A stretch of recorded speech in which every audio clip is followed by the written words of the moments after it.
On November 24, 1998, in the quiet town of Hyvinkää, Finland, where violent crime was all but unheard of, something horrific happened. It began with a single severed leg discovered in a landfill.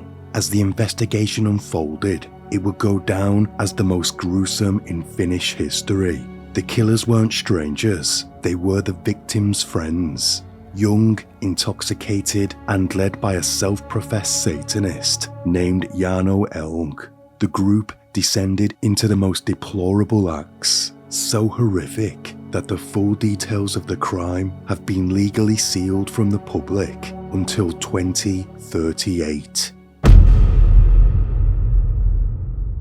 This case is brutal, so much so that not all the information will be released until 2038, so not all the names are revealed, mainly being the victim and the background of the perpetrators. But we do know a lot of what happened, and it's truly shocking.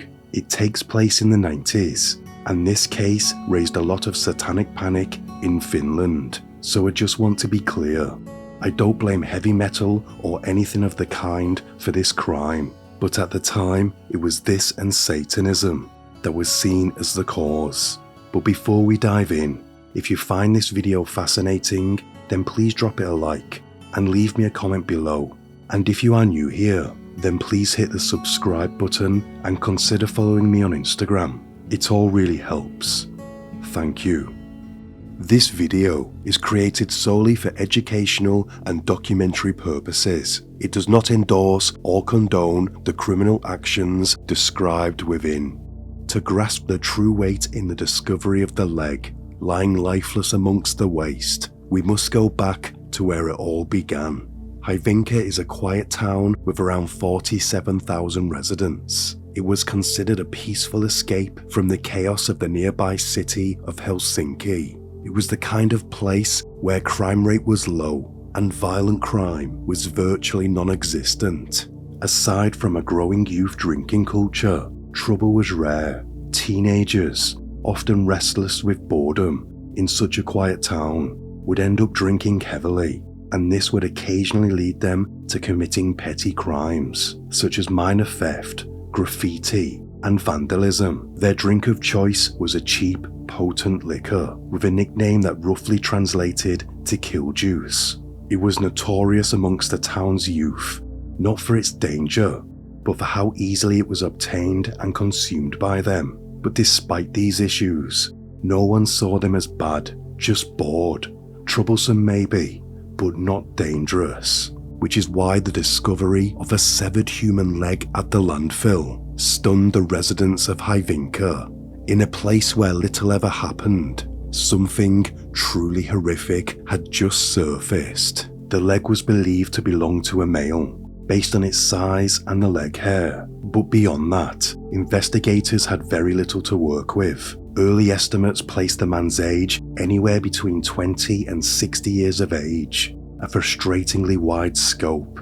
And complicating matters even further, the landfill didn't just serve Hyvinkää, it received waste from over 1 million people in the surrounding regions. Faced with this daunting range, authorities knew they needed more. A search of the landfill was immediately launched.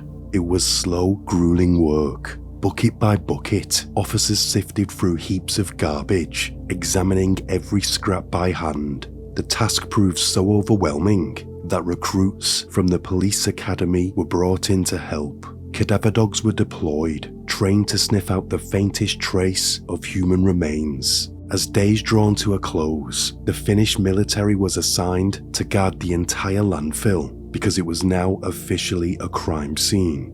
A week passed before the next clue surfaced, a small piece of human stomach. It was tested and matched the DNA of the severed leg. Though only small, the tissue told investigators a great deal. After analysis, the male was now believed to be between 20 and 30 years of age. They had been a heavy drinker for many years and was significantly intoxicated at the time of death. While forensic analysis continued, the painstaking search of the landfill dragged on, but after 4 long weeks, just before Christmas, The excavation was called off. Only 2 pieces of the body had been recovered, the leg and part of the stomach. Still, the details they gathered painted a loose profile, a young man, likely from a low-income background, possibly living on benefits. Authorities began to search local welfare records for anyone who had not claimed their benefits for the last few weeks. And that's when they got their big break. A 23-year-old man had stopped collecting his payments. He hadn't been reported missing, but he had vanished without a trace. He lived only 20 kilometers from the landfill. He fit the profile. Police believed they had found their victim, but to this day, his identity remains sealed, protected by law, and the case files will remain locked until 2038. For the rest of this video, he would be referred to as Male A. Male A lived alone. He did not have many friends and must not have been close to his family, as he was not reported missing for weeks. Investigators asked around local people to see if they could work out his last whereabouts, and it wasn't long before the name Jarno Elg popped up. Male A did have a small group of friends, and he was last seen with them. They were all fans of heavy metal and wore typical goth attire, and the last known sighting of Male A was with this group of friends in Hyvinka. Police already knew of Jarno Elg and another member of the group, Mika Reiska. Mika had previous run-ins with the law, though nothing particularly serious, just the kind of trouble typical of the town's hard-drinking youth. Vandalism, brawling, and public disturbances.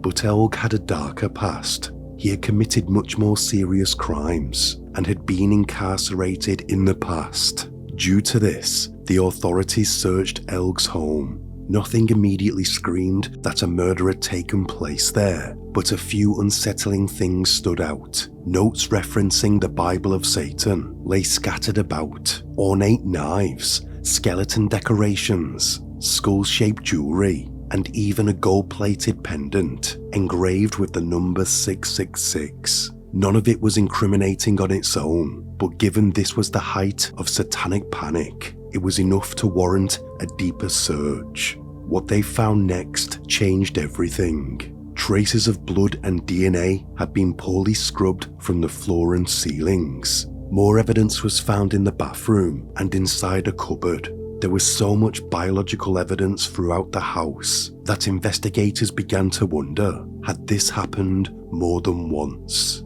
There was no long manhunt, no slow unraveling clues. The suspects were quickly identified because, as it turned out, there were no others. On December 8th, 1998, police arrested 4 individuals, all of whom were supposed to be friends of Male A.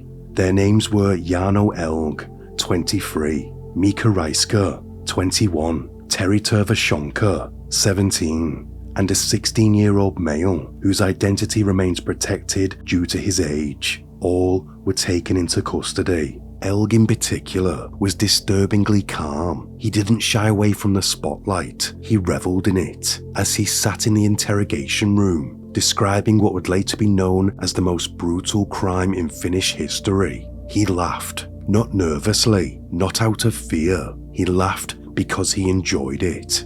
Jarno Elg was born in 1975 into a deeply troubled family. He had a brother and a sister, and all 3 siblings reportedly struggled with severe mental health issues, including schizophrenia. From an early age, Elg's life went horribly wrong. He was bullied at school and began taking substances by the age of 10. Though details of his home life remain unknown, no youth spirals out of control that young without being failed by the people meant to protect them. As a teenager, Elg attempted to end everything multiple times. This led to repeated stays in psychiatric clinics, yet nothing ever seemed to work long term. He would always end up on the same dark path. His one passion was music, particularly black metal. The darker, the better for him. He also took the look of a typical black metal fan, the long black hair, loose jeans, band t-shirts, often featuring violent imagery and grim logos. It would intimidate those around him and pushed him further into isolation. Elg first came to the police's attention at just 16, inspired by a fringe trend within the black metal scene, a movement that many within the genre condemned.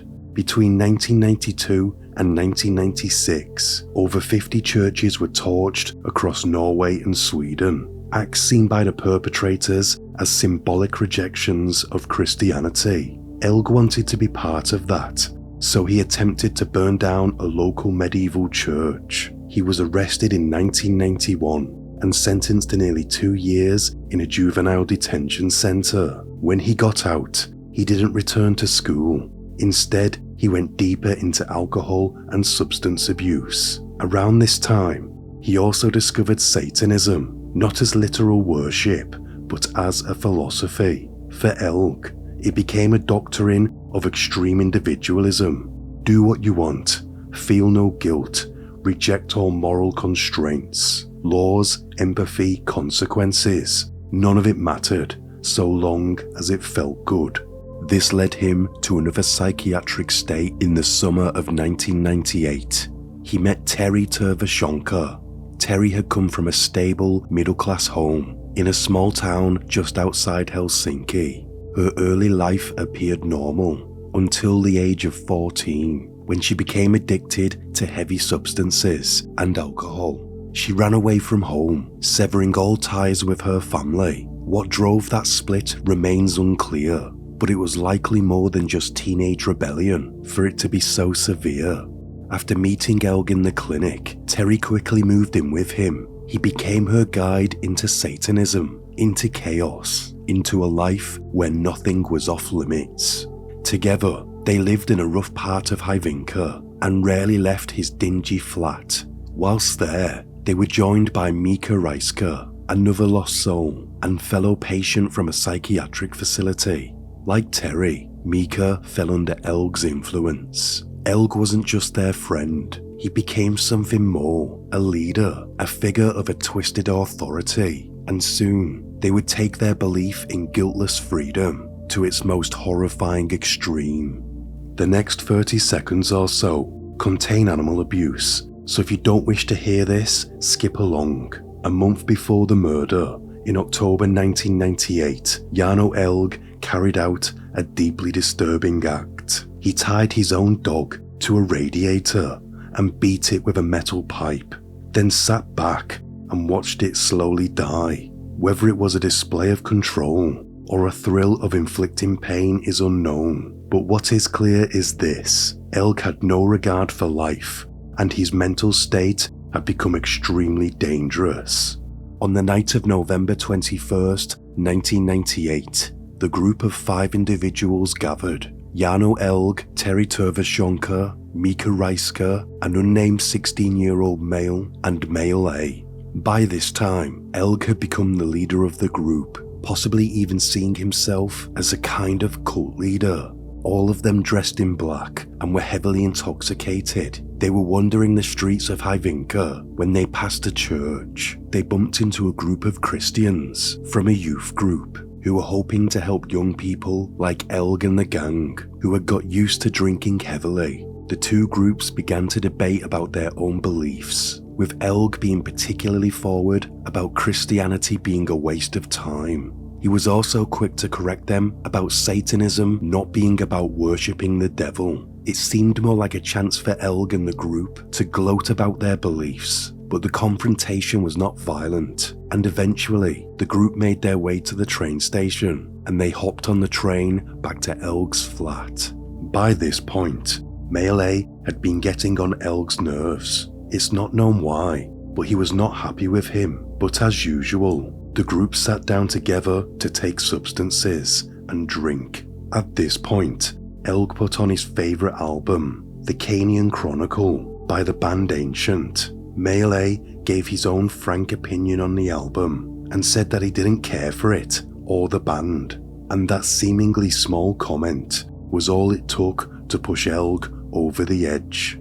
Elg stood up and punched Male A in the face, knocking him to the ground. Almost immediately, the 16-year-old joined in, Together, they began beating him. Terry and the 16-year-old lifted Melee onto the sofa and continued to attack him. Elg left the room briefly, returning with a studded dog collar and leash. He turned the music up to full volume, drowning out any potential screams, and they fastened the collar around Melee's neck, then forced him to crawl around like a dog. This is where the cruelty was turned up a few levels. The group took turns urinating on him. They burned him with a hot iron. Melee began begging for his life, pleading that he wouldn't tell anyone if they'd just let him go. But his words meant nothing. If anything, they just angered Elg even more. Elg then grabbed a pair of scissors and began stabbing him repeatedly in the head. Afterwards, they sat him back on the sofa as the group debated what to do next. Male A saw a chance to escape. He bolted for the door, but he didn't make it. They caught him and dragged him back. To stop him from another escape, Elg asked Terry to grab him some duct tape from another room. They then taped his legs and arms together, binding him so he could no longer move. Male A was screaming for them to stop. To silence him, they also covered his entire head with duct tape. But what they didn't realize was that although he couldn't scream, he also could no longer breathe. Still unaware of what they'd done, the group continued to beat and torture him. Eventually, they noticed something had changed. He had stopped moving. He stopped struggling. At some point during the chaos, Male A had suffocated to death. But even then, it didn't end. Elle grabbed a knife and began to mutilate the body. They cut off pieces of flesh and removed his heart, intestines, and genitals. The 16-year-old, overcome by the horror, fled the scene, but Elg, Terry, and Mika stayed. They consumed parts of his flesh. They then decapitated him and then began tossing the severed head around the room like a toy. They were laughing as they did this. Afterwards, they dragged the remains into the bathroom, where they used a saw to dismember what was left of the body. The next morning, hungover and dazed, the 3 members of the group realized that they had lost the head. After searching the flat, they found it in a cupboard. They again laughed, finding it hilarious that they could lose a head. Someone had stashed it in the cupboard there during the night and forgotten. Once the head was found, one of them ripped out Melee's eyes and inserted firecrackers into the skull, blowing it apart. Later that day, Mika and the 16-year-old went for a walk and discussed what to do with the body. When they returned, Terry was scrubbing the blood from the apartment, and Elg was still sawing through what remained of the body. The group's plan was simple: dispose of the body by scattering the pieces in different rubbish bins around Hyvinka. They hoped it would be enough to erase what they'd done, but they were wrong. In the days that followed the murder, Elg and Terry were in the flat taking substances, and they stayed glued to the news, waiting to see if anyone had reported Melee missing or if any of the remains had been discovered. Weeks passed, then suddenly it hit the headlines. A severed leg had been found in the landfill, and not long after, all 4 of the group members were arrested. Jarno Elg showed no remorse. In court, he smiled. He claimed the murder aligned perfectly with his satanic beliefs. According to Elg, Melee had violated 3 key rules. Do not give your opinions or advice unless asked. When in another's lair, show them respect or do not go there. And if a guest in your house annoys you, treat them cruelly and without mercy. Based on these principles, Elg believed he was entirely justified in what he had done. Only the plea portions of the trial were made public. The rest of the proceedings were held behind closed doors, driven by both the disturbing ritualistic nature of the crime and the public's hysteria surrounding Satanism at the time. No press or members of the public were allowed in. During those limited visible moments, Elg sat in court, smirking. He was eventually found guilty of murder, as well as the torture and killing of his own dog. he was sentenced to life imprisonment, but in Finland, that meant a minimum of just 12 years. Terry Tervashonka was deemed partially insane after a psychiatric evaluation, though still capable of understanding right from wrong. She received 8.5 years. Mika Reiska was found guilty of assault, cannibalism, and disposing of a body, and was sentenced to 2 years and 8 months. The 16-year-old male was found not guilty, judged to have been manipulated by the older members of the group. Years later, Elg began receiving day release from prison, but this was revoked after he assaulted 2 customers and a waiter during a bar fight, one of whom was knocked unconscious. Still, in 2016, after serving 17 years, Elg was released. He completed the education he had missed in his youth and reportedly works full-time in an undisclosed location. He has not been in trouble since. Could he have been rehabilitated? Terry's life after prison was much more chaotic. She served just 4 years of her sentence and was released in 2003. She changed her name, moved away, and found work, but on June 7th, 2007, she got into a violent argument over substances in a pub and stabbed a man in the face repeatedly with a billhook. He died instantly. It was Terry herself who called the police and confessed. She was sentenced to another 10 years for that murder. While serving that sentence, she married another inmate who was also a convicted killer.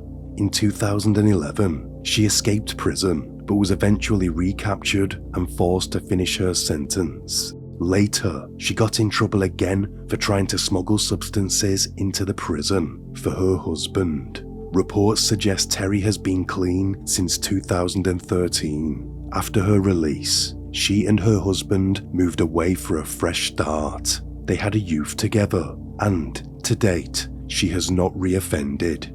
In a year 2000 interview, Terry expressed no guilt over the killing of Male A. She claimed she did not consider it murder. According to her, the group were completely intoxicated and had merely tied up and silenced a member who had become a bit noisy using duct tape without realizing that it would cause him to suffocate. She also denied that the murder had any connection to devil worship. Due to the hysteria around satanic worship at the time and the brutal nature of the murder, this case was locked away by Finnish authorities until 2038. I think there was even more horrors that took place that night that we are still not aware of. It's crazy to think that all of them are now free and living their lives as they wish. Thank you for watching. Until next time, stay sane.